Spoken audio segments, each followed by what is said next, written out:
Esta semana entrevistamos a Pedro Pablo Kuczynski en su casa, en el estudio de su casa. Pedro Pablo Kuczynski estaba viviendo unos días desagradables por una gripe, una influenza de las que estamos sufriendo muchos a causa del fenómeno del Niño. No hablamos con él exactamente del fenómeno del Niño, sino de los planes, las propuestas que tiene y su ubicación en el segundo lugar en las preferencias del electorado. Vamos a escucharlo. Pepeca, recién has hecho una acusación muy seria. Has dicho que los lobbies de las empresas constructoras en el Perú son enormes, que hay una enorme corrupción allí, que es una cofradía que se distribuye las grandes obras públicas. ¿Con quién combinan esos lobbies? ¿De quién se sirven? ¿De qué parte del gobierno se sirven para hacer lo que acusas tú que hacen? Bueno, eso es algo que se dice, como lo dije en Perú 21, se dice que hay este sistema donde se turnan de acuerdo a la carretera. La carretera tal te toca a ti, la siguiente a ti, etcétera, ¿no? Pero eso es una gran corrupción. Eso es lo que está pasando en Brasil también. Bueno, pero hay que demostrar que es así. Yo no tengo la evidencia de que es así. Hay gente que conoce provías nacionales y piensa eso. En Brasil el caso de Lava Jato es otra cosa completamente. Es cómo recargarle 3% a los contratos con Petrobras para descremar ese 3% y pasárselo al Partido de los Trabajadores. En el caso de las carreteras, aquí nadie está descremando nada. Aquí lo que se está haciendo es turnando los contratos para que todos tengan trabajo. Me refería a que son enormes capitales que se mueven y que por lo tanto se prestan a corrupción. Entonces mi pregunta es, ¿cómo romper eso? Porque acá hay una cofradía, dices tú, ¿cómo la rompes? Yo creo que eso se rompe primero teniendo mucho más proyectos que necesitamos, ¿no? Segundo, sentándose con los jefes de estas empresas, que no son tantas, y diciéndole, oiga, ya pues estamos en 2016, tenemos que cambiar un poco.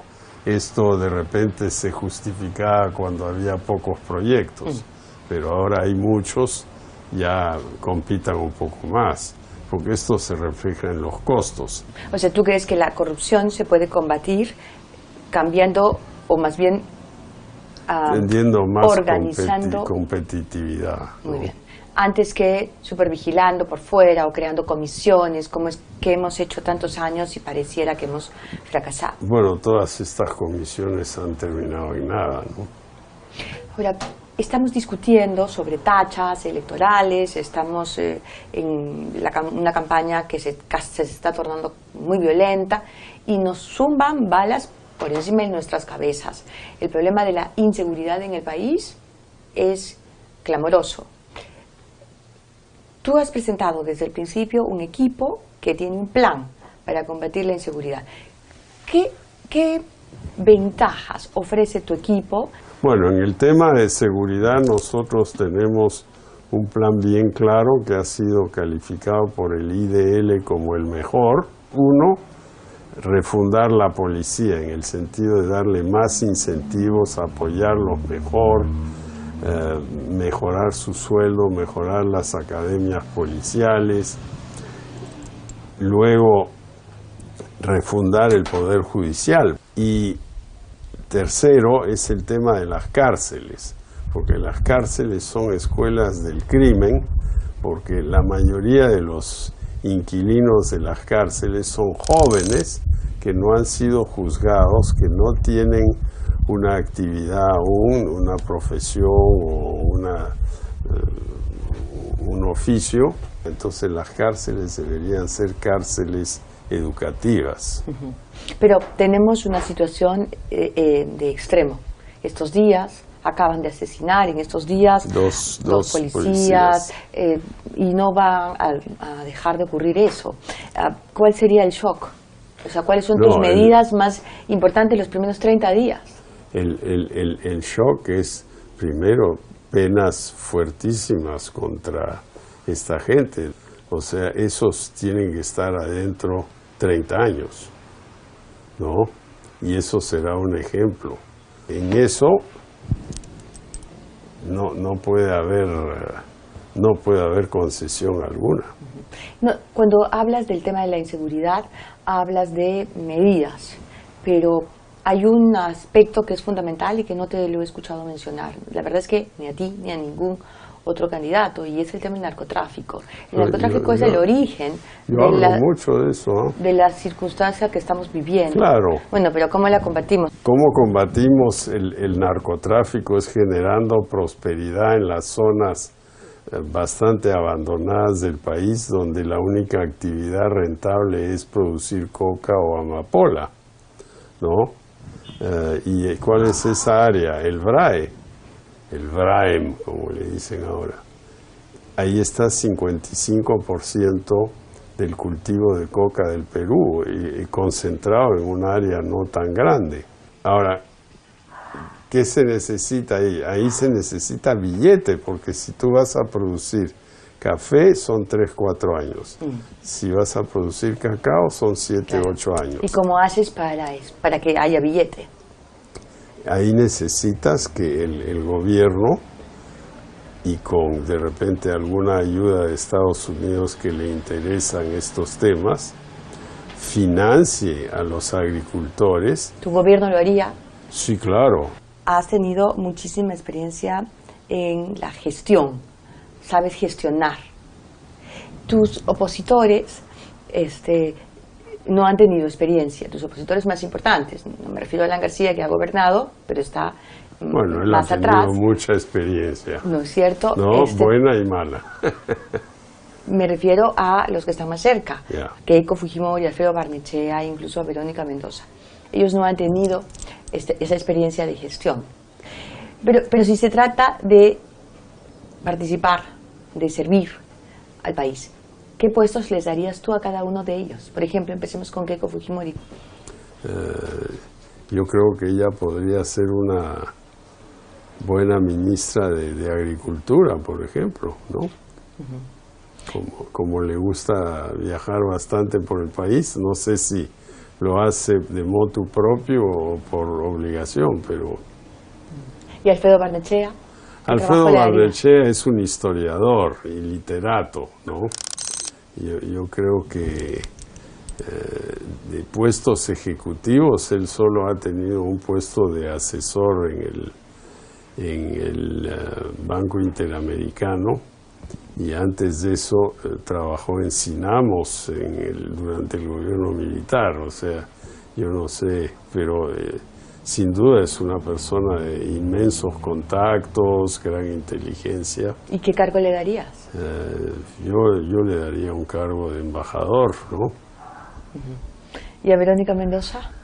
A Verónica Mendoza, que se vaya a estudiar economía a Estados Unidos. ¿Le darías una beca? Una beca, eso.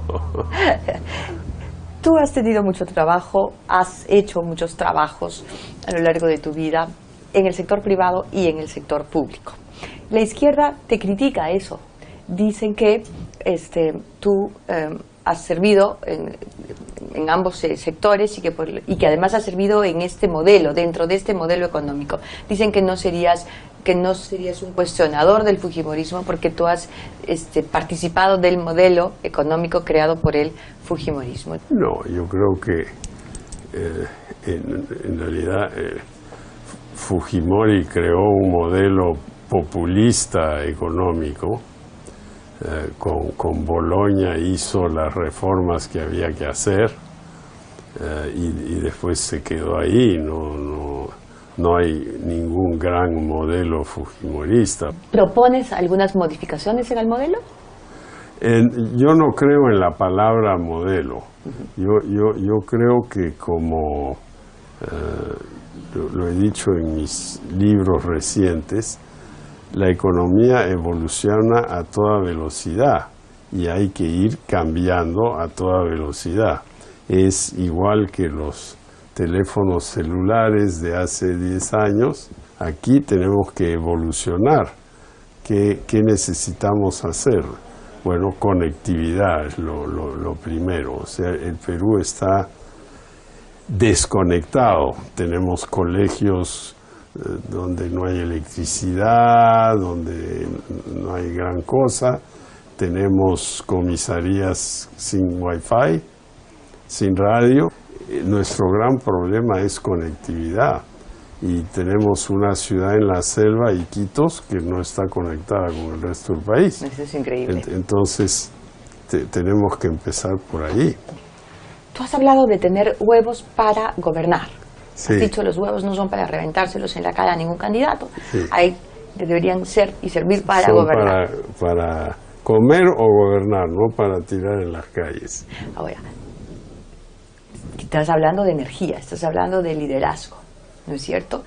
Ok, ¿qué medida piensas tú que es la más urgente que tiene que tomar el próximo presidente del Perú el 28 de julio? Y que va a ser una medida difícil de tomar, que va a necesitar esos huevos de los que tú has estado hablando. ¿Qué medida? Primera medida, cambio en las leyes que afectan los delitos. Segunda medida, cambio en el Consejo Nacional de la Magistratura, que está permitiendo que jueces y fiscales cuestionados estén manejando el sistema de justicia. Tercera medida, reactivación económica. Tenemos decenas de miles de pequeños proyectos que están aguantados en provincias.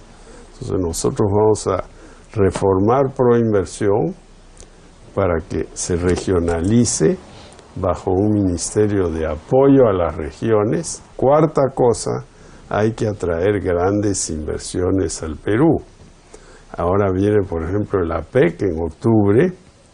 Si yo soy presidente, me iré a China antes del APEC a decirle al presidente chino, a ver, traiga aquí una misión que sabe de fundición, de refinerías de metales, porque yo no le quiero seguir exportando concentrado, yo quiero industrializar mi cobre, mi zinc, cosa que empecé a hacer, pero ahora hemos retrocedido. Hoy el 70% del cobre que exporta el Perú es en forma de concentrados. Hace 10 años era el 50%. Lo que sí me va a traer desarrollo es fábricas, becas, turistas chinos.